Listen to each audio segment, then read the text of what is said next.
Hey everyone, welcome back to our performance analysis series, this time with a look at what it takes to run the Crew 2 at 60 frames per second.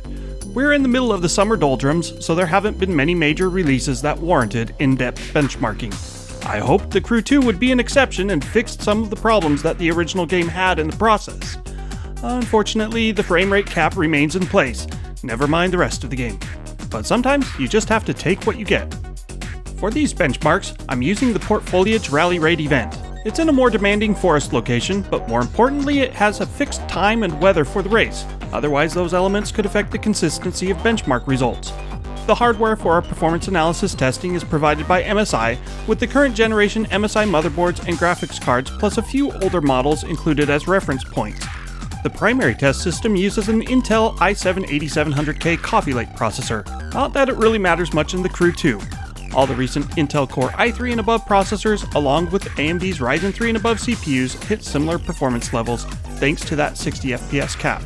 Also, despite being a promotional game for Nvidia where you can get a free code with select graphics cards and notebooks, in general performance between Team Red and Team Green is similar, even slightly favoring AMD. I've used the latest Nvidia 398.36 and AMD 18.6.1 drivers for these tests, which were the latest at the time of testing. Nvidia's drivers are listed as game ready and AMD's are not, but that doesn't appear to make much of a difference. I dig into the full list of settings in the PCGamer.com article, but the quick summary is that there are 13 options to adjust, with volumetric FX, ambient occlusion, and screen space reflections being the most demanding.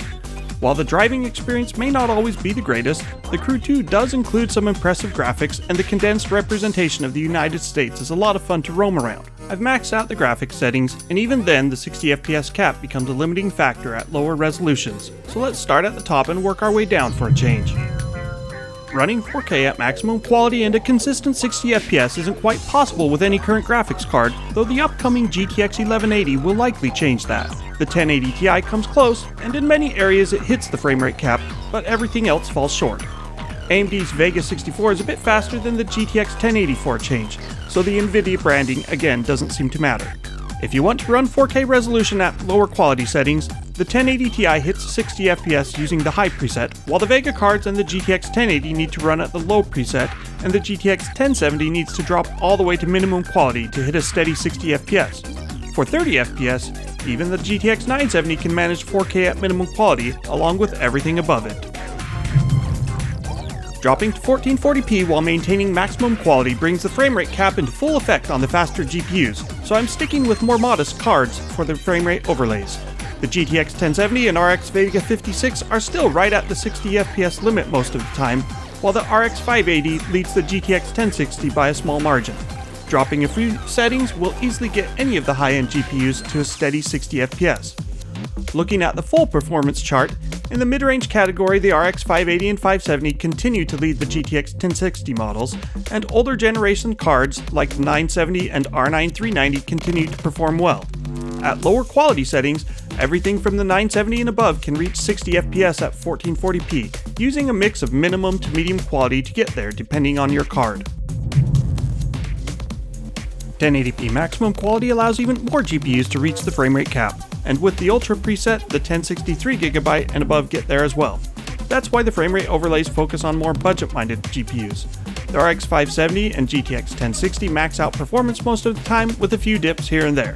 The 1050 Ti and RX 560 are quite a bit slower, with Nvidia's budget card delivering a clear lead. Looking at the full set of cards, the budget GPUs hit 30 FPS in nearly all cases, including the older GTX 770.